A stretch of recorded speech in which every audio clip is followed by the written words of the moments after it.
The बहुजन आवाज।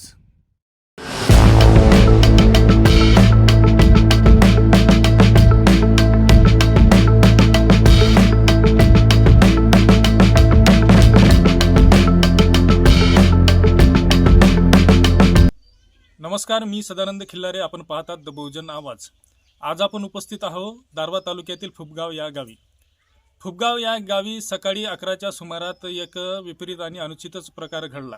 प्रकार असा की ह्या ज्या माझ्यासोबत बसून दिसत असलेल्या महिला, ह्या ज्या मावशी काकू आहे, यांच्या गळ्यातील पोत एका भुरट्या चोरांनी ओढून चोरून नेलेली आहे. आणि हा संपूर्ण प्रकार दिवसाढवळा घडलेला आहे. साधारणतः 11 वाजताच्या सुमारात गावाच्या लगतच असलेल्या रस्त्यावर ह्या बसून होत्या आणि ह्यांना विचारणा करून यांच्या प्रत्यक्ष गळ्यातील पोत ओढून चोरून नेलेली आहे आणि ती भुरटी चोर पडून गेलेली आहे. नेमकी प्रत्यक्ष घटना कशी घडली आपण त्यांच्याशी विचारणा करूया. तर मावशी, कशी काय घटना घडली?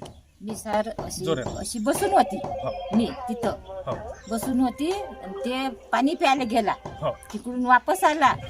मला विचारलं का बा काकू म्हणे हिर म्हणे मला लय ताण लागली म्हणे, लय दुरून आलं पाणी कुटायला. म्हणलं हिर आहे बा, म्हणलं बघून पवारची जाय म्हणलं, तिथं लय माणसं राहते म्हणलं. मग तिथं गेला. किती जण होते ते? दोघं.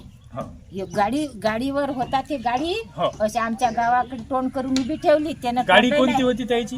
ते फॅशन. म्हणजे अशी मोटरसायकल, दुचाकी गाडी होती. हे अशी मोटरसायकल. त्याच्या चार लाल डब्बा आहे काय चावत. आणि मग आला टटकन पोलली. म्या काय केलं, त्याचा एक हात असा धरला, पीर गेला आणि ह्या हाताचा अंगठा तोंडात धरला. सोडलाच नाही. त्याला रक्त लागेपर्यंत माये मी सांगतो. तर ते सोडत नाही म्हणून त्यानं मला असं केलं. मग मी सोडून दिलं. तो पोहून गेला. मग मी आवाज दिला, सोन्या म्हणलं, मधु भाऊचं पोरग तिथंच राहते. हे रे बाबा माई पोत नेली रे म्हणलं. ह्या म्हणलं भडव्यानं म्हणलं गुटली, त्याच्याच मागे पोये सुटली.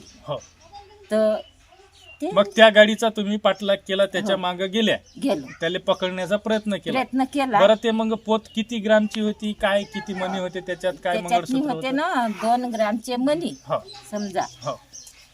इकून 12 इकून 12 आणि म्हणतात डोरलं. आणि ते लहान लहान डोळमणी असते.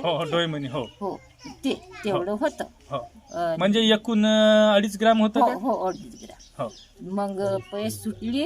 त्या भीमदेवापर्यंत गेली. मोठा निंब आहे रस्त्यावर, गोटा गीता आहे तिथपर्यंत. तिकून संजय टेलरची गाडी आली. एक आमच्या गावचा गोप्या म्हणते बंजारी, तो आला गाडीवर बसून. तो संजय भाऊच लागते. मी म्हणलं बाबू अशी अशी गोष्ट झाली रे बा. म्हणलं चारे म्हणलं बाई मला इथंच भेटले म्हणे लवणापाशी. दादर मोबाईल असता तर ते आज सापडतच होते.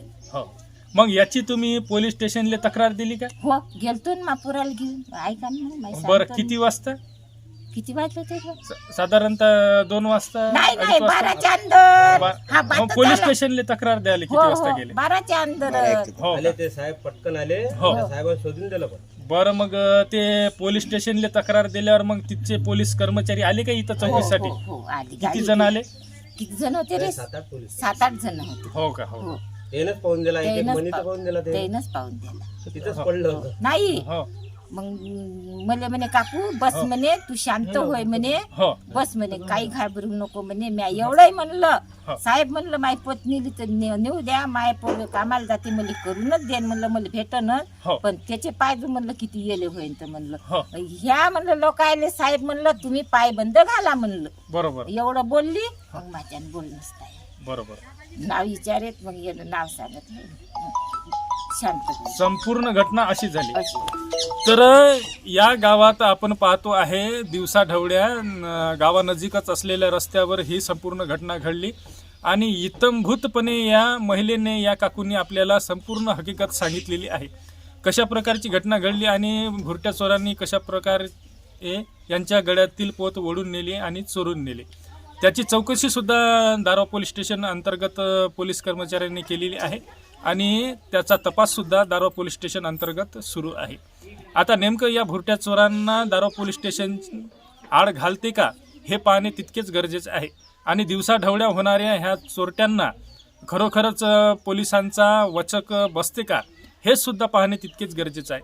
तोपर्यंत सदानंद खिल्लारे, द बहुजन आवाज, दारवा.